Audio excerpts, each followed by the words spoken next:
آیا واقعیت فقط یک توهم است یا خیر؟ تا حالا به این فکر کردی که دنیایی که میبینی، لمس میکنی و تجربه میکنی ممکنه فقط یک توهم باشه؟ یعنی ممکنه تمام چیزهایی که حس میکنیم واقعی نباشن. سلام دوستان عزیز، روزتون بخیر. امروز قراره با هم سفری به عمیق‌ترین مفاهیم فلسفه، علم و آگاهی داشته باشیم و بررسی کنیم که آیا واقعیت فقط یک توهم است یا چیزی دیگر. بنابراین من سعی میکنم همه این مطالب رو به صورت مختصر در 5 فصل خدمت شما توضیح بدم. پس بریم که شروع کنیم. فصل اول: آیا واقعیت همون چیزیه که ما حس میکنیم؟ ببینید، ما دنیا رو همون طوری که هست نمیبینیم، بلکه همون طوری که مغزمون برامون میسازه تجربهش میکنیم. ما فکر میکنیم که دنیای اطرافمون همون چیزی هست که میبینیم، اما این فقط یک پردازش مغزیه. چشمهای ما فقط امواج نوری رو دریافت میکنن، گوشهای ما فقط لرزش‌های هوا رو میشنون و مغزمون این اطلاعات رو تفسیر میکنه و به چیزی تبدیل میکنه که بهش میگیم واقعیت. اما حالا یه سوال مهم اینجا پیش میاد: اگر همه چیز فقط پردازش مغزی باشه، پس واقعیت واقعی چیه؟ دانشمندان علوم شناختی و فلاسفه میگن که واقعیت ممکنه فقط یک شبیه سازی ذهنی باشه که مغزمون برای درک محیط اطرافمون ساخته. اینجا همون جاییه که بحث توهم واقعیت شروع میشه. فصل دوم: خطای مغز، توهمی که ما بهش میگیم واقعیت. ما بارها درگیر خطاهای شناختی میشیم. چیزهایی رو میبینیم که وجود ندارن، صداهایی رو میشنویم که توی واقعیت نیستن و حتی خاطراتی رو داریم که هیچ وقت اتفاق نیفتادن.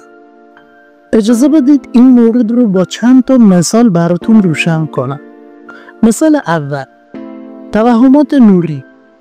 ببینید، یک نمونه ساده از توهمات بصری. به تصویر زیر نگاه کن. آیا خطوط واقعا کج و خمیده هستن؟ یا این فقط ذهن تو هست که فریب میخوره؟ مثال دوم: توهم صدا.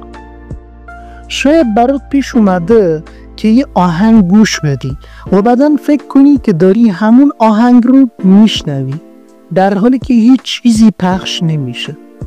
این هم یکی از توهمات مغزه که بهش توهم شنیداری و توهم صدا هم میگن. مثال سوم: خاطرات کاذب. ببینید، تحقیقات نشون داده که خاطرات ما به هیچ وجه دقیق نیستن. ممکنه چیزی رو به یاد بیاری که هیچ وقت اتفاق نیفتاده.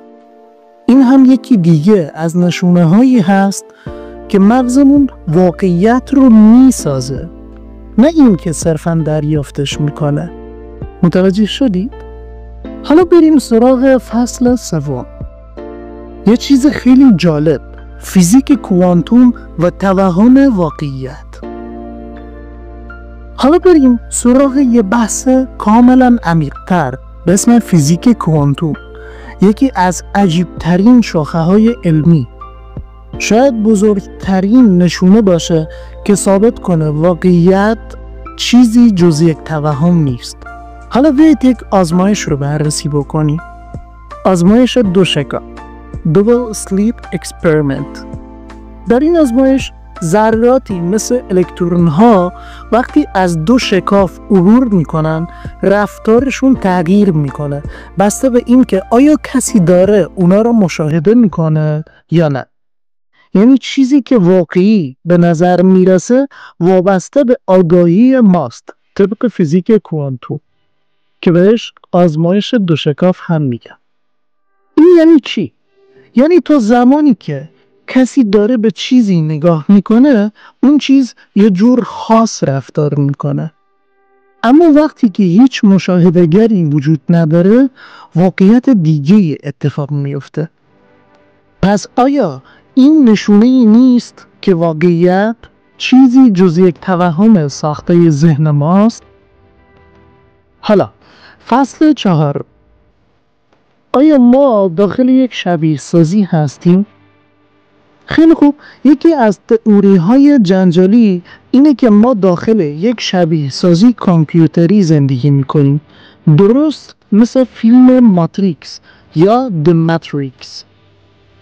نیک بوستروم فیلسوف معروف میگه اگر ما میتونیم روزی شبیه سازی هایی بسازیم که غیر قابل تشخیص از واقعیت باشن، پس احتمال این که خودمون در یک شبیه سازی باشیم خیلی زیاده.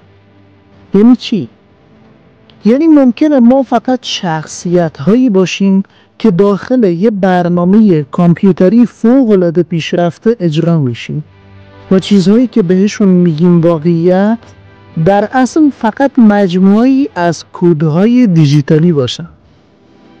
حالا یه سری دلایل برای این تئوری وجود داره، مثل قوانین فیزیک به طرز عجیب شبیه قوانین یک بازی کامپیوتری هستن، یا مثلا پردازش اطلاعات در مغز ما شباهت زیادی به پردازش داده ها در یک کامپیوتر داره. دانشمندان هنوز نمیتونن بگن که ماده و انرژی از کجا میاد، در حالی که قانون پایستگی انرژی میگه انرژی نه به وجود میاد و نه از بین میره، فقط از حالتی به حالت دیگه تبدیل میشه. فصل 5. اگر واقعیت توهم باشه پس چه چیزی واقعی هست؟ این سوالیه که هزاران سال فیلسوف ها و دانشمندان رو درگیر کرده. اگه همه چیز یک توهمه پس چی چیزی واقعیه؟ بعضی هم میگن که فقط آگاهی ما واقعی. دکارت فیلسوف معروف جمله معروفی داره، من فکر میکنم پس هستم. یعنی چی؟ یعنی هر چیزی که وجود داشته باشه حتی اگر یک توهم باشه حداقل یه نفر باید باشه که داره اون توهم رو تجربه میکنه. اون یه نفر همون آگاهی ماست. حالا بیایید نتیجه گیری بکنیم که آیا واقعیت توهمه؟ حالا که این بحث طولانی رو داشتیم برگردیم به سوال اصلی، آیا واقعیت فقط یک توهمه؟ جواب اینه که شاید بله، شاید نه. اما چیزی که مطمئنیم اینه که چیزی که ما به عنوان واقعیت میشناسیم فقط پردازش های مغزمونه. ما نمیتونیم بفهمیم که دنیای واقعی خارج از مغزمون چه شکلیه. حتی ممکنه خودمون فقط داخل یک شبیه سازی کامپیوتری باشیم. پس شاید بهتره قبل از این که با قاطعیت بگیم جهان واقعی همینه که میبینیم یکم بیشتر در موردش فکر کنیم. خیلی ممنون دوستان عزیز که تا انتهای ویدیو با ما همراه بودید. اگر از این ویدیو خوشت اومد حتما لایک کن و نظرت رو توی کامنت ها بنویس. آیا به نظر تو واقعیت فقط یک توهمه؟ خیلی ممنون میشم که نظرات ارزشمندتون رو با ما شریک بسازید. تا ویدیوی بعدی بدرود.